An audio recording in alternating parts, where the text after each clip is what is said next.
परिवारवाद, भ्रष्टाचार और तुष्टीकरण ने यूपी को विकास में पीछे रखा। पहले की सरकारों ने यूपी को बीमारू राज्य बनाया, यहां के नौजवानों से उनका भविष्य छीना। लेकिन आज जब यूपी बदल रहा है, जब यूपी के नौजवान अपना नया भविष्य लिख रहे हैं, तब ये परिवारवादी क्या कर रहे हैं? मैं तो इनकी बातें सुनकर हैरान हूं। कांग्रेस के शाही परिवार के युवराज का कहना है, और चौंक जाएंगे आप, कांग्रेस के युवराज परिवार ने क्या कहा? वो कह रहे हैं, और काशी की धरती पर आके कह रहे हैं, काशी के नौजवान, यूपी के नौजवान नशेड़ी है। ये कैसी भाषा है भाई? मोदी को गाली देते देते तो इन्होंने 2 दशक बिता लिए, लेकिन अब ईश्वर रूपी जनता जनार्दन पर, यूपी के नौजवानों पर ही ये लोग अपनी फ्रस्ट्रेशन निकाल रहे हैं। जिनके अपने होश ठिकाने नहीं है, वो यूपी के मेरे काशी के बच्चों को नशेड़ी कह रहे हैं।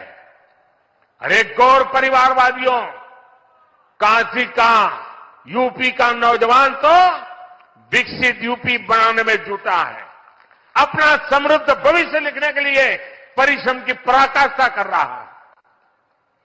इंडी गठबंधन द्वारा यूपी के नौजवानों का अपमान कोई नहीं भूलेगा। साथियों, गौर परिवारवादियों की यही असलियत होती है। परिवारवादी युवा हमेशा परिवारवादी युवा शक्ति से डरते हैं, युवा टैलेंट से डरते हैं। उनको लगता है कि सामान्य युवा को अवसर मिला तो वो हर जगह चुनौती देगा। इनको वही लोग पसंद आते हैं जो उनकी दिन रात जय जयकार करते रहें। आजकल तो इनके गुस्से का, इनकी बौखलाहट का एक और भी कारण है। इनको काशी और अयोध्या का नया स्वरूप बिल्कुल पसंद नहीं आ रहा। आप देखिए, अपने भाषणों में राम मंदिर को लेकर कैसी कैसी बातें करते हैं, कैसी कैसी बातों से हमले करते हैं। मैं नहीं जानता था कि कांग्रेस को प्रभु श्री राम से इतनी नफरत है। भाइयों और बहनों, ये अपने परिवार और अपने वोट बैंक से बाहर देख ही नहीं सकते, सोच ही नहीं सकते। तभी तो हर चुनाव के दौरान साथ आते हैं, और जब परिणाम नील बटा सन्नाटा आता है तो ये एक दूसरे को गाली देते हुए अलग हो जाते हैं। लेकिन ये लोग जानते नहीं, ये बनारस हो, यहां सब गुरु हो। यहां इंडी गठबंधन के पैंतरा ना चली। बनारस नहीं, पूरे यूपी के पता हो, माल वही है, पैकिंग नहीं है। इस बार तो इनको जमानत बचाने के लिए ही बहुत संघर्ष करना पड़ेगा। साथियों, आज पूरे देश का एक ही मूड है, अब की बार मोदी की गारंटी है, हर लाभार्थी को 100% लाभ। मोदी लाभार्थियों के सैचुरेशन की गारंटी दे रहा है। तो यूपी ने भी सारी सीटें मोदी को देने का निर्णय किया है। यानी इस बार यूपी 100% सीटें एनडीए के नाम करने वाला है। भाइयों और बहनों, मोदी का तीसरा कार्यकाल पूरी दुनिया में भारत के सामर्थ्य का सबसे प्रखंड कालखंड होने वाला है, सबसे प्रखर कालखंड होने वाला है। इसमें भारत का आर्थिक, सामाजिक, सामरिक, सांस्कृतिक हर क्षेत्र नई बुलंदी पर होगा। बीते 10 वर्षों में भारत 11वें नंबर से ऊपर उठकर 5वें नंबर की आर्थिक ताकत बना। आने वाले 5 वर्षों में भारत दुनिया की तीसरी सबसे बड़ी आर्थिक महाशक्ति बनेगा।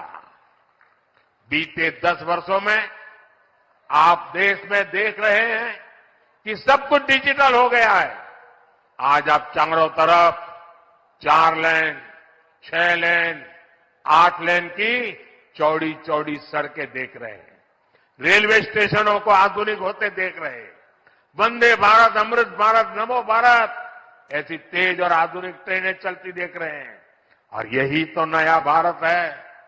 आने वाले 5 वर्षों में ऐसे विकास कार्यों में और तेजी होने वाली है। देश का कायाकल्प होने वाला है। मोदी ने तो गारंटी दी है कि जिस पूर्वी भारत को विकास से वंचित रखा गया, उसको विकसित भारत का ग्रोथ इंजन बनाऊंगा। वाराणसी से औरंगाबाद के 6 लेन हाईवे का पहला फेज पूरा हुआ है। आने वाले 5 वर्ष में यह पूरा होगा तो यूपी और बिहार को बहुत फायदा होगा। वाराणसी, रांची, कोलकाता एक्सप्रेसवे, इससे बिहार, झारखंड और पश्चिम बंगाल की दूरी और सिमटने वाली है। भविष्य में बनारस से कोलकाता के सफर का समय करीब करीब आधा होने जा रहा है। साथियों, आने वाले 5 वर्षों में यूपी के काशी के विकास में भी नए आयाम जुड़ेंगे। तब काशी रोपवे जैसे आधुनिक यातायात में सफर करेगी। एयरपोर्ट की क्षमता कई गुना अधिक होगी। काशी यूपी नहीं, देश की भी एक महत्वपूर्ण खेल नगरी बनेगी। आने वाले 5 वर्षों में मेरी काशी, मेड इन इंडिया, आत्मनिर्भर भारत के अभियान को और गति देगी। आने वाले 5 वर्षों में निवेश और नौकरी, कौशल और रोजगार इसका हब के रूप में काशी की भूमिका और सशक्त होगी। आने वाले 5 वर्षों में काशी का national institute of fashion technology परिसर तैयार हो जाएगा। इससे यूपी के नौजवानों के लिए स्किल और रोजगार के अनेक अवसर मिलेंगे। इससे हमारे बुनकर साथियों, हमारे कारीगरों को भी नई टेक्नोलॉजी और नई स्किल देना सरल होगा। साथियों, बीते दशक में काशी को हमने हेल्थ और एजुकेशन के हब के रूप में एक नई पहचान दी है।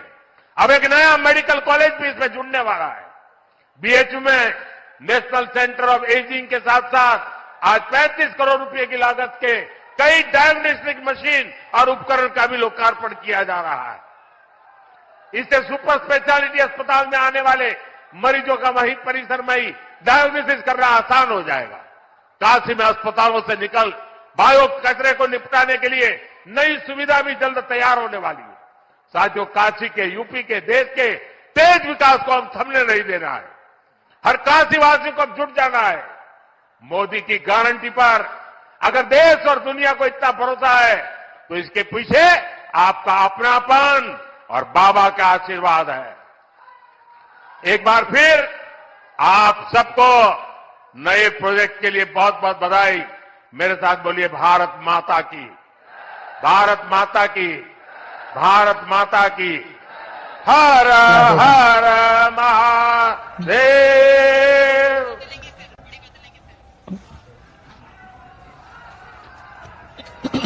माननीय प्रधानमंत्री श्री, आपके ऊर्जा से भरे संबोधन के लिए, आपकी मानक उपस्थिति के लिए और श्वेत गंगा की भेंट और विकास कार्यों की भेंट के लिए हम आपका तहे दिल से